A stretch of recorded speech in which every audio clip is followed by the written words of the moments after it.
What did João make of your body fat percentage? We didn't discuss that, but he's quite a gentle. He was quite gentle, not sexually, quite gentle with me in terms of the way. He's worried about me, because of my heart. He's worried about me dying, I think, in his gym. Right. So even though he saved my life, he is concerned that if he pushes me too much, especially when I'm doing shoulders. I have a lot of problems with shoulders. Not problems with shoulders, but when I do them, it tends to send me a bit doolally. So and he's very, very careful when I do shoulders. So he didn't say I was looking portly or anything, but the training was excellent. So you struggle with shoulders. How are you with heads, knees, and toes? Excellent. Always have been.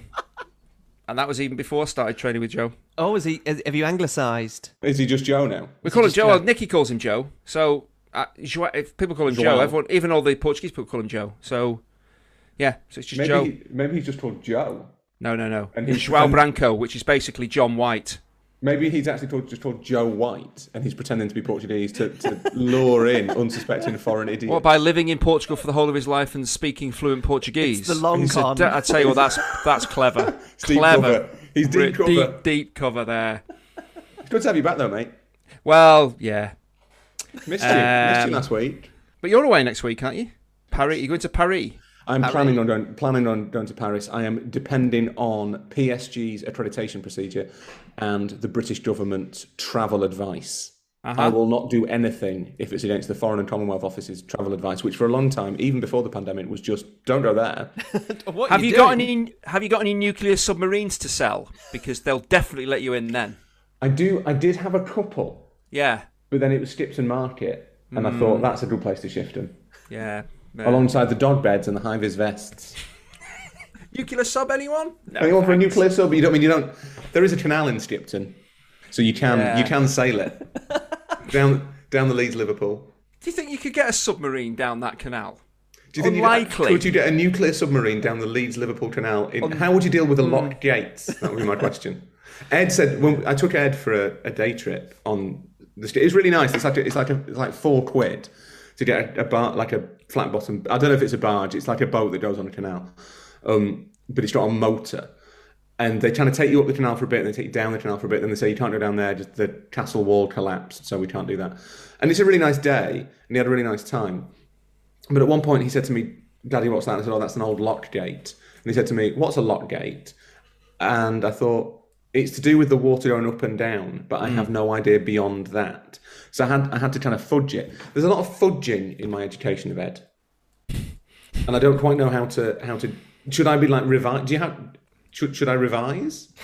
Did you not just explain that canals can't go up and down hills? Well, I don't know what a lock gate is. Therefore, well, it's because you have to, every so often you have to have a step up. Yeah. So that it's the problem with water when you have a hill. The water tends to run to the bottom of the hill, doesn't it? It sort of finds its own level. Yeah, I don't know whether you did any of that at school.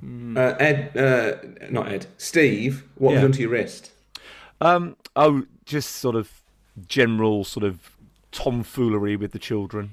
Right. I've just sprained it ever so slightly. It's a precaution more than anything. Sprained it ever so slightly, but he's got a massive cast on it to make sure it gets as much attention as possible. Is that a massive cast? Yeah, big. So just for listeners, it's like a big white cast running all the way down his wrist, all the way up to his shoulder, encompassing the shoulder, the knees, and the toes. And everybody he's ever met has signed it. It's amazing, really. I can get this good a Wi-Fi connection in an NHS hospital. This is Set Piece Money, the podcast where four friends talk football over food. I'm Hugh Ferris. Joining me are Stephen Wyeth, fluent in the language of English. Rory Smith, fluido en el idioma español. And Andy Hinchcliffe, fluente na lingua de João. Go figure. The food is supplied by Rory because he's at his parents' house, and I said earlier before we started recording that means you're getting food from them. However, the food is actually provided by somewhere near your parents, which is why you visit your parents so much. Well, no, I visit my parents a lot because I'm an attentive son. That's why I visit my parents. Partly also just we've got painters in our house, so everyone's a mess. This story has been revised slightly there's lots of before different. We press record. I lead I have a lot of things going on, Steve. So the painters are in, which means Kate's downstairs working, which means I keep getting disturbed. Also, my mum's in Paris seeing my sister, So my dad's on his own, so I was instructed to come and check on your dad because my mum's not 100% convinced that he can feed himself. And I thought, what I'll do is I'll drive over, I'll go to the 1066 deli, which for anyone who's passing through this part of West Yorkshire is amazing, and get a chicken tikka, tzatziki, mango chutney, and salad sandwich on a beautiful twisted white cob, and have that for my lunch. Because I love them. I think they cost like £4, but you get a lot of sandwich for your money. So that's what I'm having for lunch, and I'm very excited about it. In fact, I'm so excited about it that I will probably not eat it whilst we're recording because I want to actually enjoy it. So that's the food, and no doubt we are all salivating at the prospect of Rory enjoying it on his own. The football is Chinch. Do you know what we're talking about today? Not a clue. Thanks for paying attention. I've been away for a while, so it might take me a couple of sentences to get up to speed. Have you not switched back over from your Portuguese SIM card, Chinch? Are the WhatsApps not coming through? No, they are coming through. I just ignore them. Well, we are reflecting on one of the most prolific and popular English footballers. Jimmy Greaves has died, leaving behind him a legacy which was created just long enough ago for a lot of people to forget just how astonishing his goal-scoring record was. But we're asking how we strike the right balance between those achievements from history compared to those much heralded in a much changed modern game. So that is to come. You can get in touch with the podcast, of course, via email on setpiecemenu@gmail.com. You can find us on Twitter, Facebook and YouTube as well. Here's Stuart Levy doing exactly that. Dear cappuccino, latte, flat white and builder's tea. A few weeks ago, a colleague and I launched a podcast focusing on sports and the media. At some point in the pod, I realised that I was struggling for content, so I started referring to the most recent podcast that I had listened to, Set Piece Menu. As part of my Twitter campaign to promote the finished episode, I tweeted the guys of SPM with a link to the pod, hoping maybe for a friendly like from Wyeth or Ferris, but I assume the chief soccer correspondent of the New York Times would have been too busy to take a look at it. A couple of weeks later, I see that there is an article in the New York Times going viral about why everyone is talking about Ibai Llanos, the exact topic of my podcast. Before clicking on the article, I thought that maybe it would be in the media or gaming section, so I was very surprised to see that it was none other than Rory who had written this article. So, back to an SPM context, if a squirrel is bestowed on those who suggest a topic or thread for the podcast, what do I get for suggesting a New York Times article topic? Or is it purely a coincidence that Rory wrote about this and a good sign for our budding podcast that we are talking about the right content? Many thanks, Stuart, whose podcast is called 21 for 21. Very much option B on that. I did see Stuart tweeting me, accusing me of plagiarism. That is not what happened. We just had the same idea. It happens sometimes. It's that's life, and I would say that encourages both of us to think that we're on the right lines. What I would say is that if you don't make any content about Ibai Llanos, is get him to tweet it, because I tweeted the link to that piece with Ibai, and sometime in the morning, the day it was published, and went out to walk Hector, and it had like 6 retweets and 40 likes or so. No one gave a flying shit, basically. That would be unbelievable traffic for my Twitter feed, but on you go. And then at some point in my walk with Hector, as I rounded the iron footbridge that Hector suddenly, about 3 weeks ago, decided that he was scared of and now refuses to walk across, Ibai must have tweeted it, and by the time I got back, it had about 800 retweets and 10,000 likes, and my phone had melted in my pocket. And so I would suggest just get Ibai on board, and you're flying. He's got 5.6 million followers, and they really genuinely love him. Although the flip side of that is I now keep being contacted by people who want me to promote their esports teams. That's not what I'm in the game for. It's not going to be happening. Stuart's accusation, which I take umbrage with, in amongst all that, is a suggestion that Rory works harder than any of the rest of us. I mean, I have twice as many children for a start. Yeah, that's true. That's before we even get to the work schedule. Yeah, but Katie does a lot of the heavy lifting. Why do people assume that Rory is the hardest working of us? Maybe I think what is probably fair, Stephen, is that I am the least organised of us. So I am the most chaotic. That is how I would present it. He has correspondent in his job title. That means that lots of people behind the scenes do his work for him. That is not true. His name to it. It's not like a factory. Alan, it's not like a factory. Is it not? it's not like it's by the school. It's not like by the school of Rory Smith. Like if it's just something I can't be asked with, I get one of the lackeys to do it. Like Mike. I'm not comparing myself to Michelangelo, but like one of those. Well, it's not it's not the first time that you've conjured up the name of Michelangelo or Leonardo da Vinci in order to make your point. So clearly, it's a little bit front of mind. I was referring to the turtle. Alice Allen has emailed about SPM 247. Hi all, enjoyed the pod on the women's game. Therefore, it was topical when watching the England-Poland match that my boyfriend, millennial, cultured, United season ticket holder, asked me who Emma Hayes was.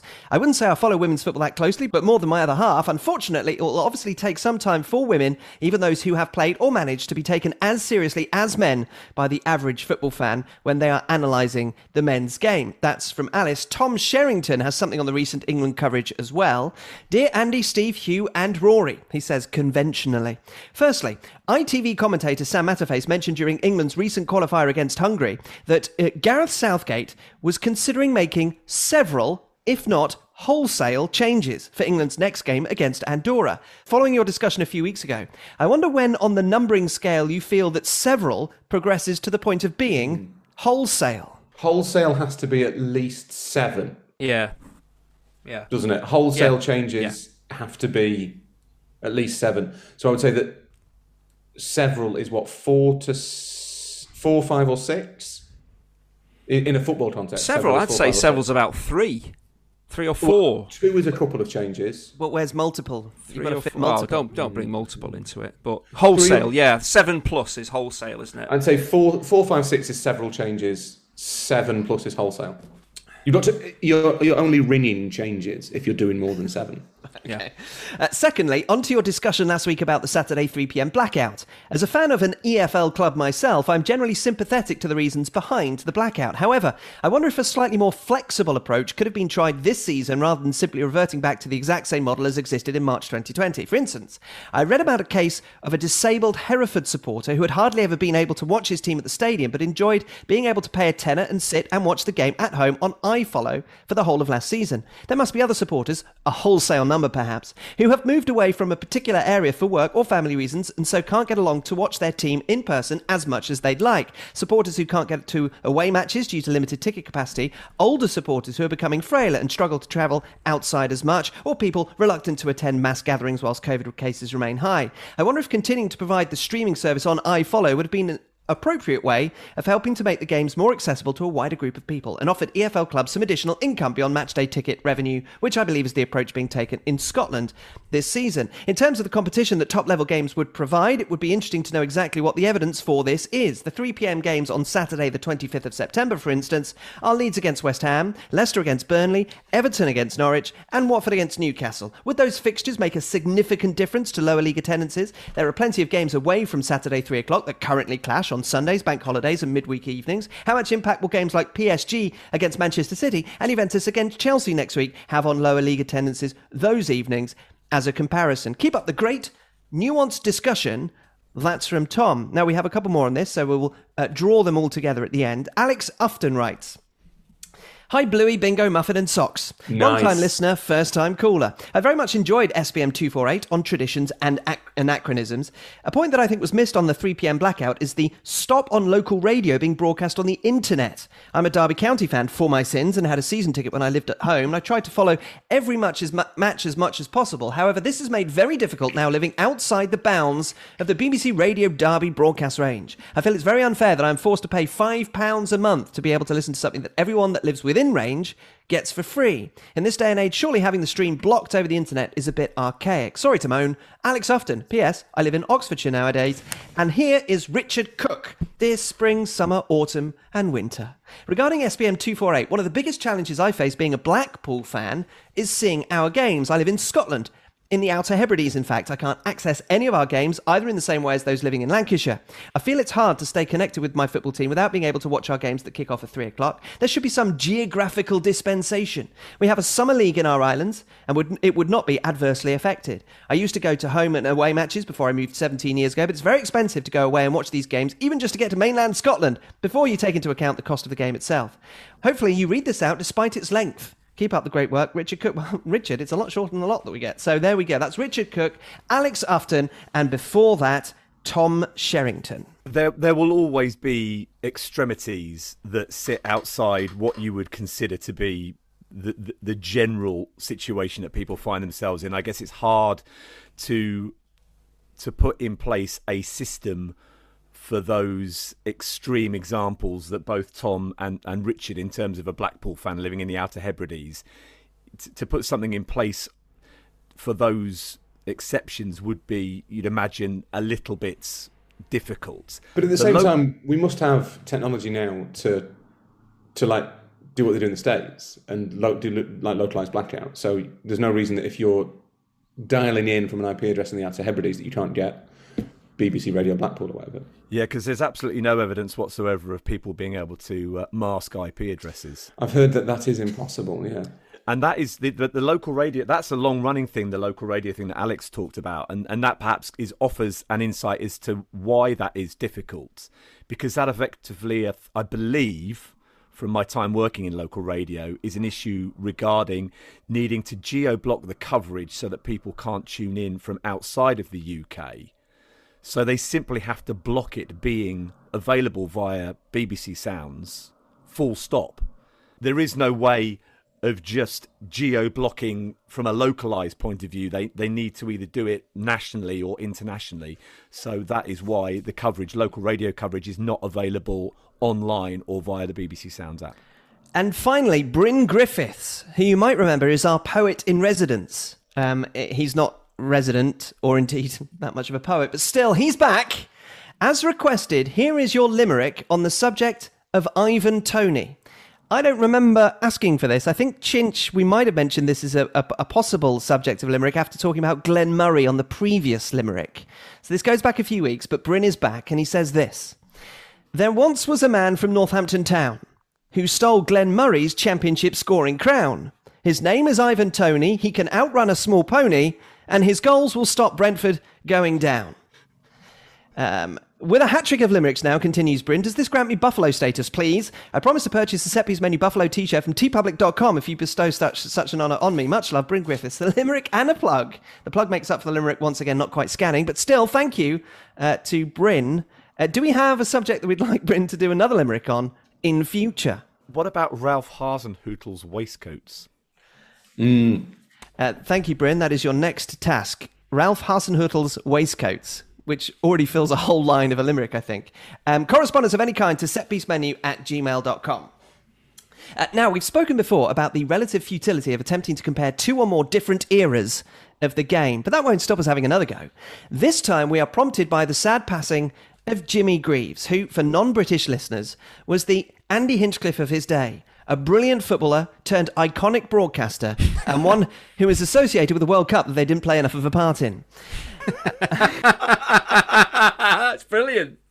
I am the modern Jimmy Greaves. You are the modern Jimmy Greaves. One of the things that certainly struck me as I scrambled for more accurate information than just the hazy memories of Saturday mornings on ITV in my youth was that his scoring record was extraordinary. I said on the radio on Sunday morning that it stood up to scrutiny in even this age of statistics-driven football and statistically unparalleled footballers.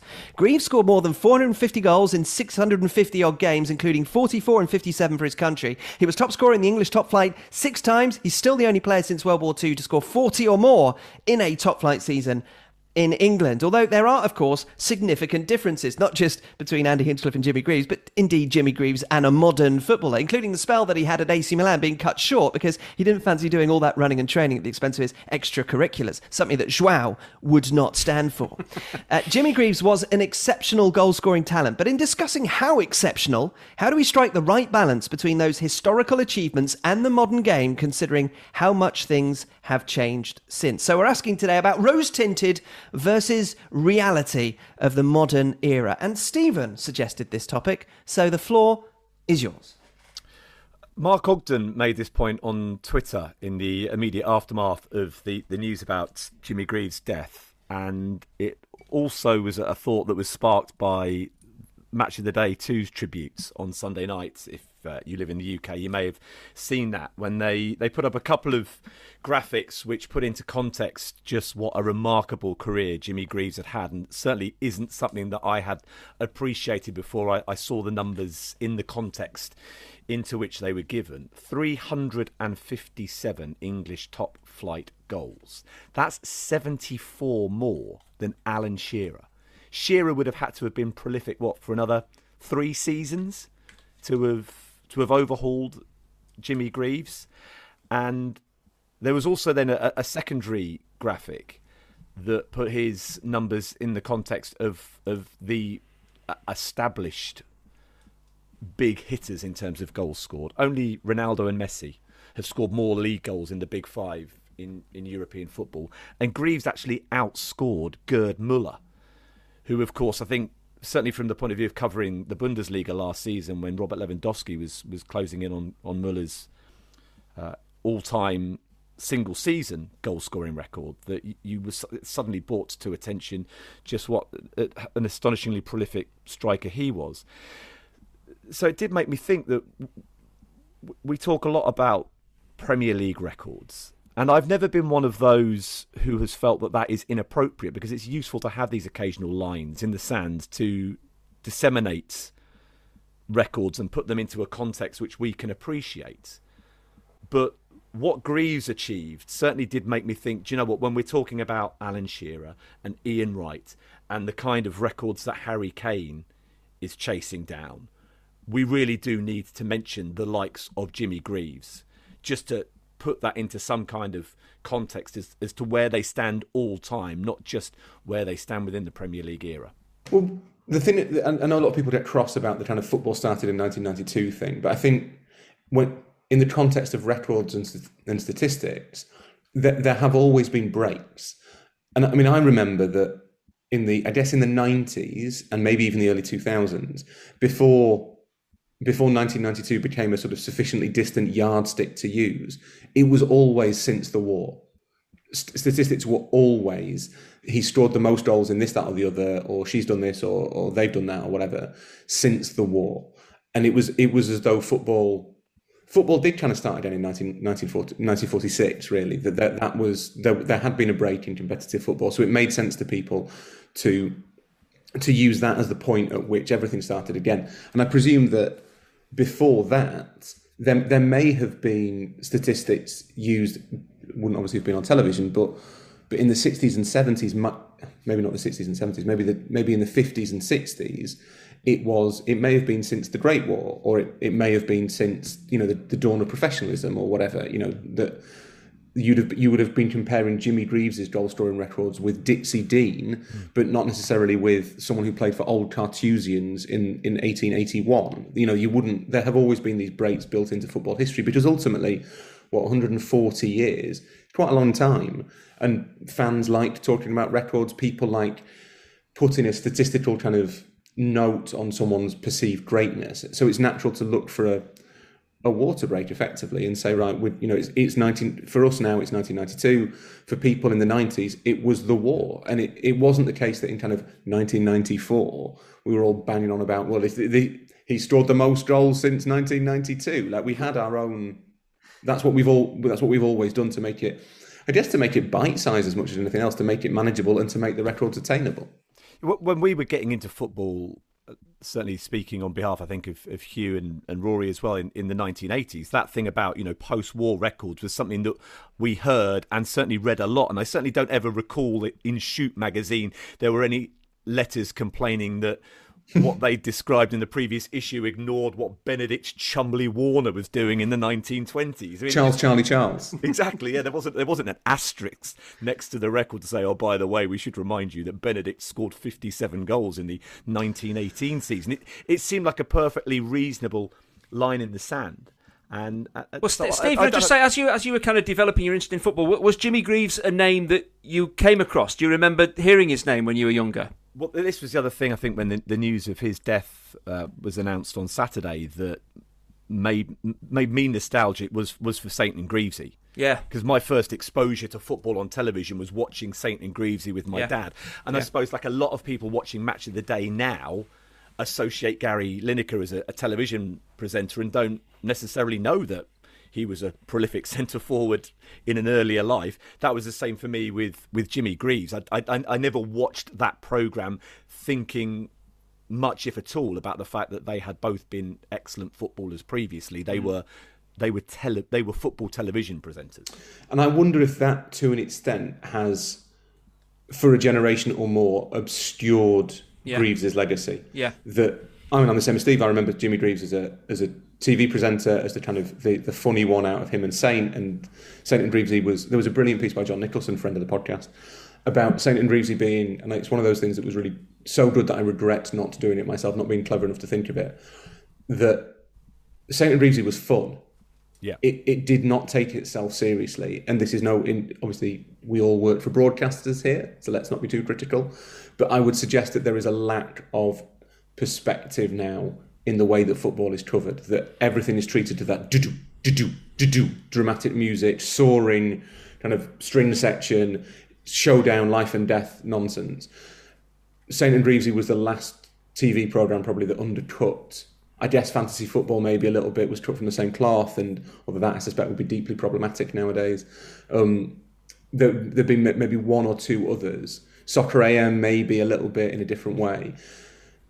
Football, but even Soccer AM has a lot of kind of tribal stuff going on within it. It's a long time since I watched Soccer AM, but was the St. Greavesy 70s, 80s? No, 80s, 85 to 92, I think. Oh, a bit later than I thought. A lot later. Okay. I don't know this, but it must have coincided with ITV getting the highlights in 1985. Well, yes. Well, the big match was on ITV until 1992 because that was the deal that was ended for Sky to then take it up for the beginning of the Premier League. So that was kind of ITV's warm-up, and in fact I guess it was the warm-up to the weekend, but St. Greavesy never took it desperately seriously. They didn't pretend that it was a matter of life and death, whereas now if you look at the tone of football coverage, it is all hyper serious in a way that it probably doesn't have to be. And that maybe, this is way off topic, but that maybe is something that isn't taken into consideration enough when we bemoan the standard of kind of social media football discourse, that if you are presenting information to people as though this game, Burnley v Palace, who will survive?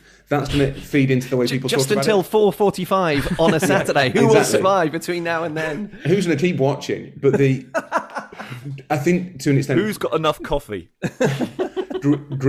Jimmy Greaves' image to anyone under the age of 45 probably is as a sort of good-humoured... The image... But the image is important there because you're saying that what he looked like, which is an important thing, because Gary Lineker, you can kind of associate him with the player that he was because he is now the kind of the quintessential modern television presenter, and he needs to look like a television presenter. Jimmy Greaves, clearly with the problems that he had post-career, which he overcame to then become the presenter of Saint Greaves with Ian Sir John, was the typical old-fashioned retired footballer. He had put on a little bit of weight, he'd lost his hair, and he'd grown a very, very... an amazing moustache. An amazing moustache, which is clearly his identification point for people of our generation. When we see him playing, he didn't have a moustache. So there is such a difference between the on television Jimmy Greaves to look at than the player. It's much harder to associate the two than the other examples you might be able to give. That is all true, and the point about the moustache, although it sounds ridiculous and glib, is probably right. That when I watch videos of Jimmy Greaves, it doesn't look like Jimmy Greaves. So Jimmy Greaves has got a tash. Why haven't you got a tash? This guy's just pretending to be Jimmy Greaves. Maybe they just have the same name. But I don't actually think I don't think it's that deep rooted. I don't think it's that he was a bit chubby. I think that there will be a lot of people now who do not understand how good a player Gary Lineker was, or to be honest, apart from Shearer's maybe a bit different because of the statistical, the fact that he is, the all-time leading Premier League goal scorer. That gives him a sort of aura of factual, objective greatness. But there'll be a generation who don't remember Shearer playing. Now there'll be loads of people watching Match Today who will be like, "Well, who's this guy?" And certainly with Lineker, because Lineker's heyday was mid-80s now. You've got to be quite old to remember. I don't remember Gary Lineker as a player. No, that's not true. I do just remember Gary Lineker as a player, but only just. I only remember kind of post-peak Lineker as a player. It's the same with Clough. Like, this country has a massive obsession with Brian Clough. I don't remember Brian Clough being a good manager. I remember Nottingham Forest getting relegated. That's what I remember. So I'm not, Steve probably is, Chinch definitely is. I'm not old enough to remember when Clough was this visionary. I've had to learn that. Hang on, I was just a jump. Round one. But I'll tell you what, that's Clough. That's Clough fighting back from the grave, saying, We'll be on the grave.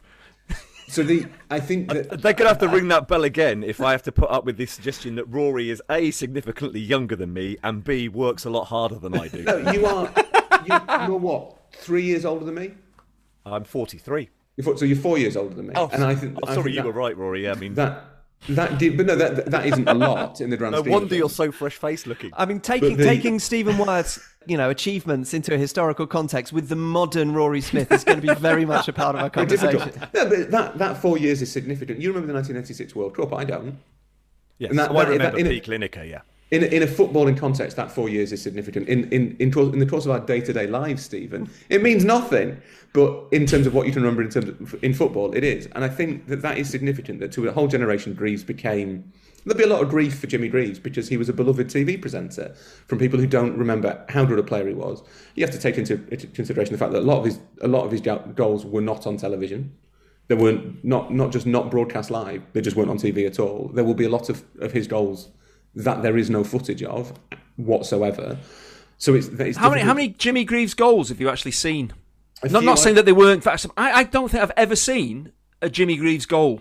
And then you look at his record and what he achieved, and you think, how can you not have seen a guy who's done what he's done ever score a goal? Because that's fascinating. You asked Steve a question, Chinch, earlier about do you remember anything or have seen much of Jimmy Greaves? Yeah. I want to ask you the same question. What was his name of any relevance to you? No, absolutely not. Again, I remember 15 years displaced. I remember him as the St. Greaves. He was a footballer, but not to the levels that we've seen. And the stats and I thought, wait a minute, I've never seen, of all the great goal scorers, you do go and have a look at maybe a couple of the goals that they score. But with Jimmy Greaves, I don't know. Again, has he been slightly lost in a way? Because it's extraordinary what he achieved, and surely some of his, you would have seen one or two of them. I haven't seen a single one of them. So I knew him again more as a TV presenter than an incredible footballer, and I'm obviously a lot older than you guys. There is footage of his. You're a lot older than Rory. Yeah. You're not a lot older than you. Yeah.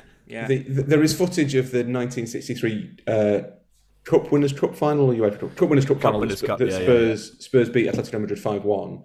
That Greaves scored twice in. So I've seen those. He scored one goal in the 62 World Cup as well, didn't he? So there are bits and bobs, but it's the same with. That applies to players even later than Greaves. That their greatness is something that is passed down by word of mouth. It's not. Yeah. There's no actual. There's no visual. Obviously not. You need to prove it, but there's no visual proof of it, and I think that is hard, especially as the game becomes much more obsessed with the modern era and its current form. Like I think in a way that we never used to, we disregard its ancient history, and that was the thing that struck me about a lot of the coverage of after Greaves died was. He was described on TV as Spurs and Chelsea's greatest ever player. He was talked about in these kind of effusive tones that are no doubt warranted. But I do feel that the obsession with contextualising everything as post '92, in a way, does a lot of those players down. That we have to have those water breaks. We have to have those lines in the sand, as Steve says, just as it used to be post-war. But maybe they do need to come with a bit of an asterisk and to say, Alan Shearer is the all-time Premier League leading goal scorer, but maybe it's incumbent on newspapers or TV stations or whatever to then put a list up of the actual all-time leading goal scorers. But then this is where perhaps I do put the isn't modern football great and haven't we come a long way hat on, because if even Chinch is saying, look, I don't remember Jimmy Greaves as a player. And I referred to Match of the Day too earlier, and Chinch they did a wonderful opening tribute to Greaves and a closer that involved that showed a lot of the goals he scored. Those available to them. So if anybody wants to see Greaves in full flight scoring goals, then get Match of the Day 2 on the iPlayer if you're in the UK.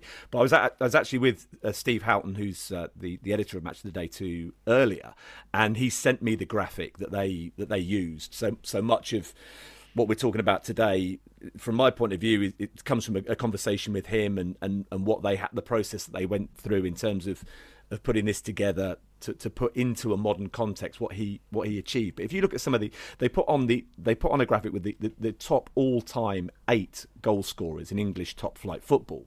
Greaves leading the way on 357.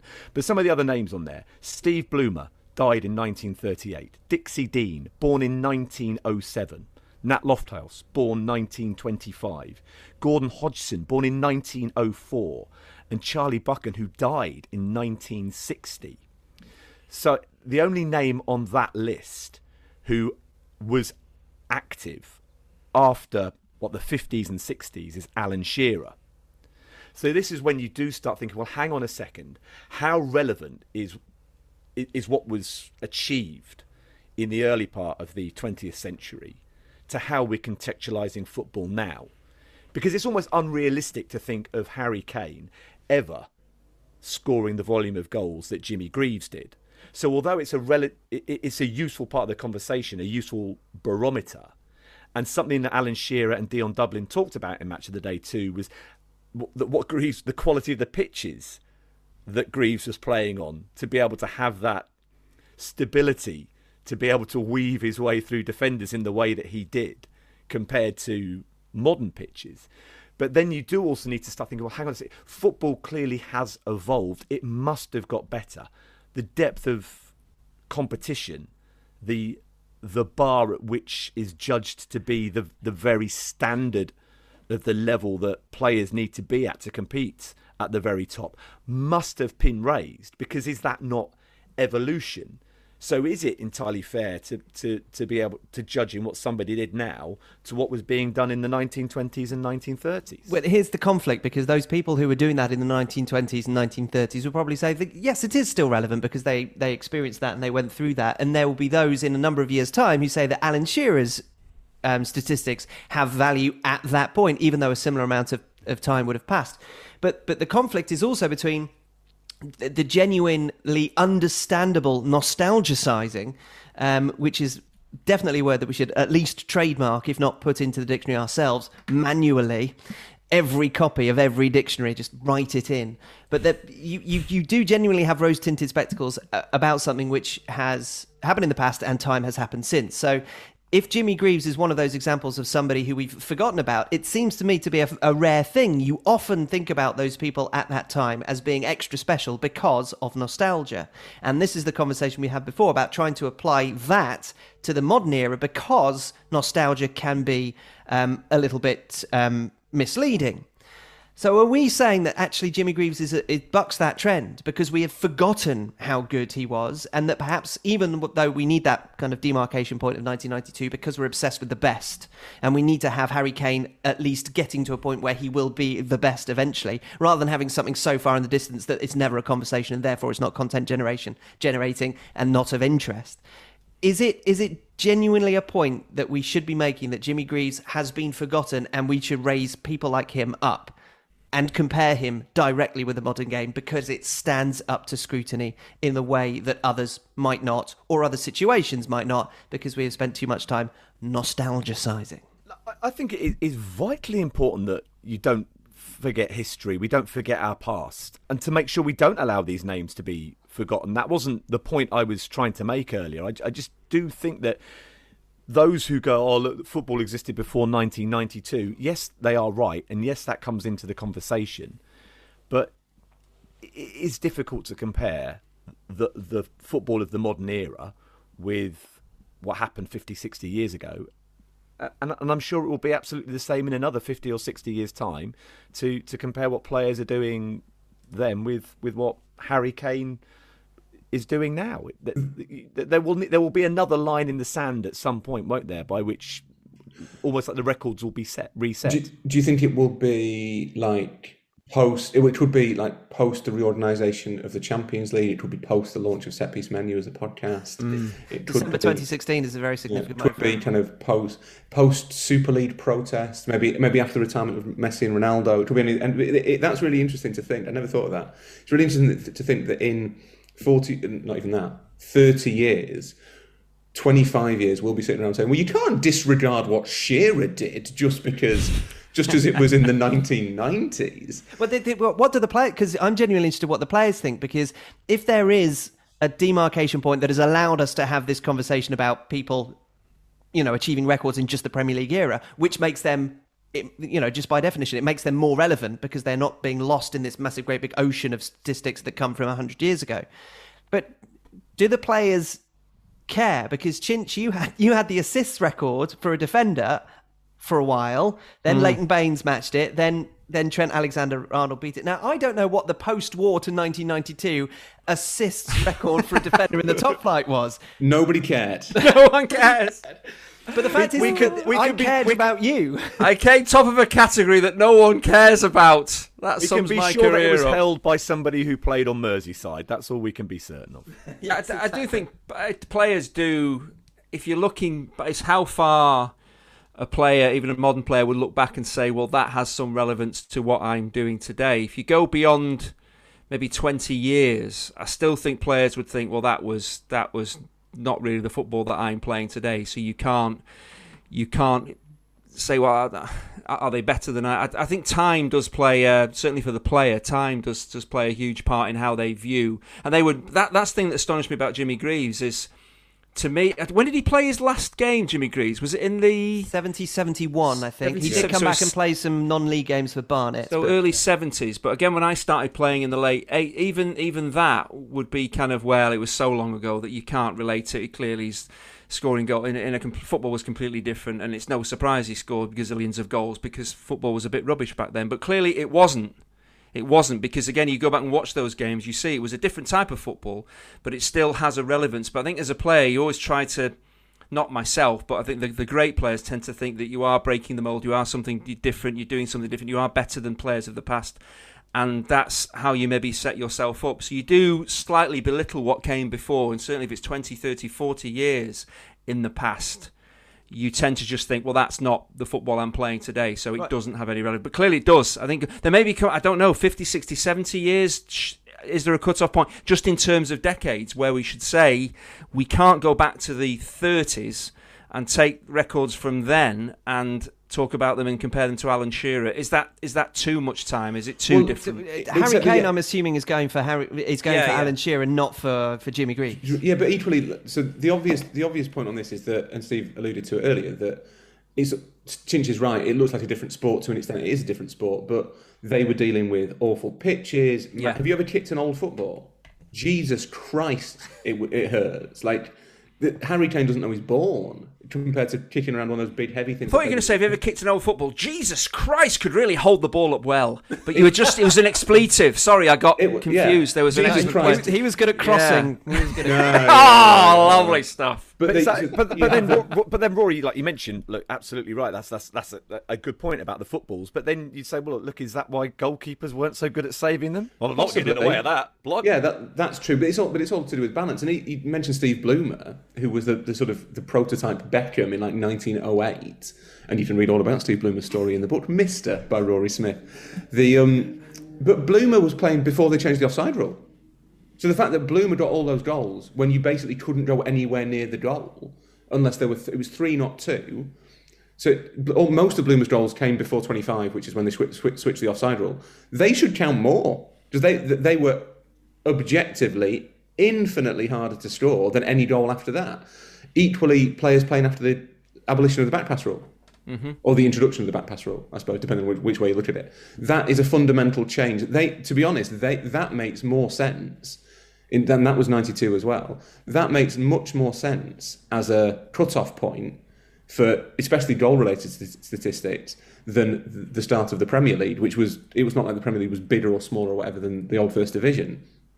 The back pass rule fundamentally changed the fabric of the game, so that lends a veneer of intellectual validity to the idea that is a natural cut-off point. To me, that stuff always balances out. So obviously the game is quicker and slicker and technically better, and teams are better organised and all that stuff. The competitive level broadly is higher now than it was when Steve Bloomer was playing. Steve Bloomer would have played against some proper cart horses, possibly literally. And that player's got 4 legs. He's got a massive horse. It's a hell of a defensive wall you've set up there. But equally, defensive wall in hands. Equally, I'd love to see Harry Kane. How many goals Harry Kane would have scored if he played under the old offside rule? And with the back pass rule. We do tend to pick and choose, though, don't we? So, for example, if there is a regular repeating goal scoring record that we need to make our reference point smaller or less early, more recent. But when Arsenal went the whole season unbeaten, the reference point was Preston. Back in the 1890s. 1888. There you go. In the first season of the Football League, and it was 12 games or whatever. And Preston were playing against people who were working in factories that morning. But it sounds more impressive. So again, you're just picking and choosing when you put it up against, or who you put it to make it sound more impressive. The first unbeaten top flight season in 120 years or something like that. Well, hang on a minute. If you're comparing that and understanding that it is cart horses to racehorses, then you nice. Then you can't then say, well, hang on a minute, I'm only referring back to Alan Shearer's record if you're a goal scorer. Mm-hmm. Is that where's the consistency in that? And is it simply because of the regularity of goal scoring records being broken or having relevance? Well, it's also because of an obsession with finding records. Watching Spurs Chelsea at the weekend, there was a point at which Martin Tyler said that, and again, not to criticise anyone's colleagues, but said Chelsea are on the verge of a little piece of history here, as someone was taking a corner. And I was like, that'd be interesting. I wonder what this is. And he said it's going to be their sixth consecutive win in a away win in a London derby. And you think that is not a piece of history. That really isn't a piece of history. That is just a thing that is happening. Like Marcos Alonso wasn't taking that corner thinking, do you know what, we need to hang on to this because we're record breakers. So there is an obsession with finding those records. And you're right, we pick and choose when we refer to the past, either because we want to make the records a thing, we want to make it a thing that is relevant, but also sometimes you want to kind of show how significant an achievement is in the grand sweep of history.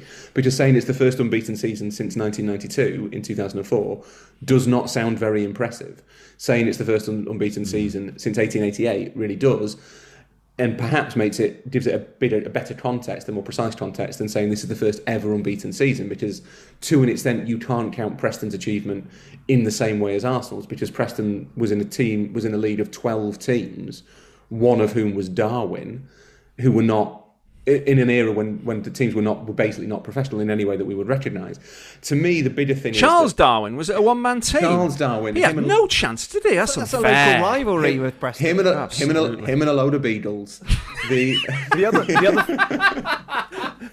other thing about that comparison, though, Rory, of course, is that at least Preston are still a modern club, aren't they? That people know and have heard. So comparing what Arsenal did, if that record, if the previous unbeaten team during the course of an entire season had been the Royal Engineers or Glossop North End, then it might not have been such a tasty headline. Exactly. But I think the bigger thing to me that Jimmy Greaves' death kind of bore out is I think we do have to find a way of recognising football's really bad with its history. Football is really bad at curating and narrating its own history. There is far too. I think the US sports are way ahead of us in terms of this. And maybe it's because that their history doesn't go back quite as far in terms of kind of professionally organised leagues. But football has to find a way. Available. The archive's all available in colour, Rory. Yeah, that might be it. That might well be it. That there's too much black and white. But we have to find a bit of a way of contextualising the achievements of people who were pre-92, who were before that line in the sand, so that when they die, effectively, it's not like, oh my God, he was good at football. People should know that Jimmy Greaves is the all-time leading top flight scorer. I am a professional football journalist and did not know that. I didn't, yeah. Again, I think he has been slightly, but surely he has to be in the conversation about great goal scorers. It's not about, he should be anyway, shouldn't he? It's not really, he has to be. So this is why Harry Kane should be going for Jimmy Greaves' record. Yes. Harry Kane shouldn't be going for Alan Shearer's record. And that is a way we can do exactly what Rory just suggested in contextualising. We're not broadening it out to any great extent, which is, names from 150 years ago that don't have any relevance, like Corinthians or the Royal Engineers or anything like that. We are bringing a name into the conversation that allows us to contextualise it still with relevance, but lift up those people who will be forgotten by having this line in the sand in 1992. Harry Kane can go for Shearer's record, not least as it's closer. Although the one thing actually we should say about Shearer is Steve quite rightly said that Shearer would have had to be productive for 3 more years had he to get anywhere near Greaves. But Shearer did miss at least 3 years through injury, although Jimmy Greaves did retire at 31. which suggests that Jimmy Greaves probably should have had 2 or 3 more years of scoring a bucket load of goals in him. So it isn't impossible that someone will come along and match that record. Jimmy Greaves held the European record for goals scored in the top flight until Ronaldo came along, and I presume Messi must now have passed it as well. So it shows that those truly great records are gettable, and in a way, it's a shame that wasn't a thing. Not the kind of all-time European goal scoring record wasn't a thing. Not just for Greaves, who should have been remembered for having it, but for Ronaldo and Messi, because that is a way of putting their achievements in genuine context and legitimate context. I think it would be fair enough for Kane to be going for Shearer's record, and that gives you the enticement of the fact that it's possible, it's realistic. It seems odd that there is no way that people can't just say, and of course, if he continues scoring for an even greater lick, he might yet get within sight of Jimmy Greaves' all-time record. That shouldn't be impossible to. That's not so nuanced as to be unappealing. It's perfectly reasonable for the top line to be Harry Kane is now just 5 goals away from Alan Shearer's Premier League goal scoring record, but remains 80 odd behind Jimmy Greaves' all-time top flight record. Yeah. They don't have to all be thrown in together as one entity. You can talk about them separately, providing the context is there. And it's an excellent point that Rory makes about Ronaldo and Messi, because that does help bring the modern game in line with what's happened in the now seemingly distant past, because you're talking about the numbers that they've put up. They've gone beyond Greaves. They've gone behind Gerd Muller. So it is achievable in the modern game, and that's why it should be part of the conversation when we're talking about what's happening in the Premier League. I suppose you are right in terms of the next great break in terms of goal scoring records will be when Messi and Ronaldo retire. Who scores the goals from there on in? Yeah, it will be there will be a desire to find records that people can match realistically, and there will be records that effectively exclude Ronaldo and Messi. It was interesting when Cristiano Ronaldo scored against West Ham, Sky put on his all-time scoring tally at that point. He has now scored 759 games in 883, but that sort of thing. You never get that.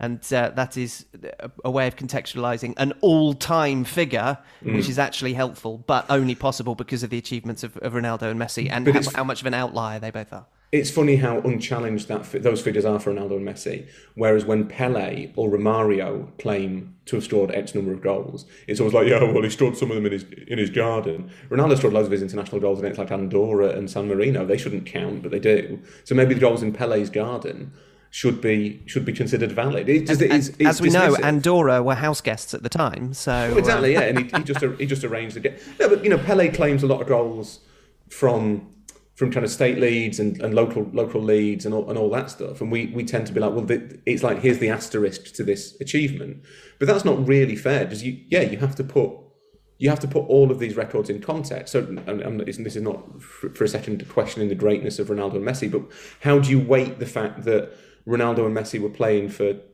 dominant teams at all times in their careers to the fact that Pele was certainly initially playing for a Santos team that probably wasn't dominant? How do you weight the fact that whereas Messi gets to dribble through all these players because he's brilliant, if Pele had tried that, someone would have broken his leg?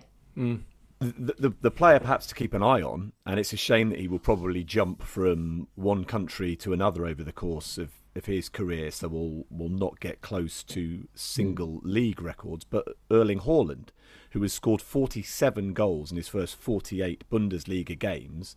Robert Lewandowski had 17 goals at the same point of the early stages of his career in the Bundesliga, and he's talked about as being second only, well, he is second only to Gerd Muller in terms of Bundesliga goals. So Erling Haaland might offer us a decent barometer in 10 or 15 years' time as to where he stands against Gerd Muller and Jimmy Greaves, and to whether he's ever going to get close to Ronaldo Messi numbers.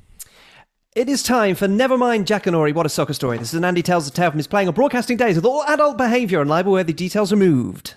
Well, there's been a lot of talk on this pod about age and time and memory, so it's quite apt that this little story kind of ties in with that, and how much I've conveniently or not necessarily intended to forget about my career. So I'm working with Gary Weaver, excellent commentator, Aston Villa against Everton, and we're having a chat before the game, and he's talking about a couple of strikers and a couple of records that they set. And there's a quick question for you. There's only 2 Premier League players that have scored Premier League hat-tricks of headers. Would you happen to know who those 2 Premier League players are? Ian Ormond-Droid and Peter Crouch. No and no. Les Ferdinand. No. Shearer. No. Shall I give you the answer? Ronaldo. He's a good headerer. He is. But there's only 2 Premier League players. Give us a clue. Both are now at the same club in different capacities. Oh, it's an excellent clue, but takes Premier far League too club. long to figure out. Duncan Ferguson. Correct. Oh. Good question. This is not even the soccer stories, just to get us started. But this is interesting. Duncan Ferguson. The only other Premier League striker who scored a hat-trick of headers in a match plays for Everton. Salomon Rondon. So Gary was telling me the story about Duncan Ferguson scoring hat-trick of headers, and apparently when Salomon Rondon arrived at the club, Duncan, obviously in his capacity as a coach, talked to the players and saying, we both... and Rondon didn't realise this either, that he was only one of 2 players, so he's talking about getting the ball in the box for Rondon and he can do what I did. And Gary Weaver said to me, the game he scored the hat-trick of headers in was against Bolton, 28th of December 1997. And I said, I left Everton in January 98, so I was around that time. So you think it's quite an important game then if you scored a hat-trick, something that you would remember. I said I can't have played in that. I must have been at the theatre, the operating theatre. But I actually did play. We got it up on YouTube. I actually did play in the match. I passed the ball to Nick Barmby to cross for one of Duncan's second header. So I think that was an assist to an assister. So I'm going to count that. Secondary assist. I think I'll have that. But I was excellent. I didn't know, who the hell's that at left back? That's me. Extraordinary. But it was not just important for the fact that Duncan Ferguson scored a hat-trick of headers in that match, which I should remember anyway, really. It was actually my last game for Everton as well before I left. And I'd completely forgotten both things. That's bad, isn't it? That's how can you forget your last game? I remember what my last competitive game was for Sheffield Wednesday against Crewe, when we beat them, absolutely spanked them 1-0. But I think I came off and then we scored and won. But I remember my last game ever. But Gary was telling me, I said absolutely no recollection of it. Clearly can't have played. Oh yes, you did. And he also said, well, I've just checked the stats here. That was actually your last Everton game just after Christmas. Completely forgotten that as well. So I suppose in an illustrious career of over 450 matches, you're bound to forget the odd one. So beating Bolton 3-2 is probably not a terrible game to forget. But actually, because it was my last Everton match and Duncan Ferguson is the first player to score a hat-trick of headers in a Premier League game. But if you watch the match back, I assisted Nick Barmby. If you look at Duncan's second goal, the ball is about 6 inches off the ground, yet he heads it in. It would have been clearly easier just to side foot it home, but he heads it from about 6 inches off the ground to make it 2-0, I think. Unbelievable. But again, my memory is what is going on. I just can't remember significant points in my career and my life. And you know why Duncan Ferguson did that is because he was very much aware of going back to World War II. There had been no hat-tricks of headers between then and now, and he wanted to make sure that he made some history. Keep your correspondence coming to setpiecemenu@gmail.com, and also buy the merch at tpublic.com. Just search for Setpiece Menu and SPM. Please subscribe, share, rate and review as we humbly ask you to continue to find room for us in your podcast schedule. Thank you to Steve, to Andy, and to Rory, and to you all for listening. We'll be back with another Setpiece Menu for you to enjoy very soon indeed. I wonder how much of his career Chinch has forgotten. Was it a particularly good Chinese takeaway that maybe filled up your memory that night? Actually, why? Because there must have been talk of an imminent big move on the horizon. So, maybe I was just thinking about other things. Distracted, probably. There's a bright lights of Sheffield. Yeah, £2.75 million move. Big move. Everyone was talking about it. Maybe I just got a bit carried away and forgot Thinking about how many Kit Kats you could wangle out of Ron Atkinson. That was all in the future, but only a month away. So hang on a minute. Tantalisingly, a month away from a plate of Kit Kats. Mentally left the building, Chin. I had, yeah. The Kit Kats they would have been in January of 1998. So Mrs. Atkinson was wearing a gold lame suit. Yes. In January. Is that suitable attire for that sort of climate? Well, she was indoors, and they do have central heating. So she wasn't outside, so there's every reason that she could dress both fashionably and lightly. She wasn't trying to sign Steve Bloomer. I've always pictured you as having the Kit Kat meeting, as I think of it, on a patio in the sunshine. That's outside how I in the sunshine, it, yeah. and hence the danger of the Kit Kats melting. But clearly, it's January, so there was no danger. So they'd only melt if you were fisting them. Well, I think if you were grabbing them in your hands. Oh, thank God for that. Yeah, that's what you meant, wasn't it? Not if you were, clarification. I'm sure Ron did have a patio out the back of his house, and there was like it was like a not a forest, but it was kind of a wooded area, and he used to go and thwack golf balls into it, and I never really understood why, but maybe he just liked thwacking golf balls into woods. Yeah. So he did use his patio, but we didn't use it that day. We would have needed an outside heater. It was perishingly cold. But it certainly warmed up when the contract talk started. Really did. It was hot stuff. It really. I can't remember what we drank. Yeah, probably sangria or something like that. Tizer. No, an oval Fanta team. or sangria. I think it would have been. Yeah, that'd have been suitable for the occasion.